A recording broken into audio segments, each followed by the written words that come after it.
একটু পুশ দিয়ে দাও তো ভাইয়া। হ্যালো ভাই, পুশ দিয়ে দিতে হবে ভাই। হ্যাঁ ভাই, हाँ পুশ हाँ। দিতে পারেন? हम तो छोटे लोग हैं, हम तो सिर्फ वीडियो ही बना सकते हैं। ভাই পারি তো, কিন্তু মানে কিছু কিছু লোকের আমি পুশ দেই না। যেমন ধরেন যারা এই ঈদে ব্যাগি প্যান্ট পরছে না, কিনছে না, তা করে পুশ দেই না।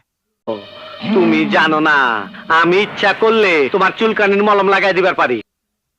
কি স্যার কি ভাইয়া কি ব্যাগি প্যান্ট হ্যাঁ হ্যাঁ, কি বললা? Maggi pant, Maggi pant. Maggi pant? ও, এই ঈদে যারা যারা এনে পড়ছে তা করে একদমই দেখ পারবেন না। আমার গুরু আছে বুঝছেন, আমার একটা গুরু আছে, এই গুরুর তরিক মতো চলি আমি।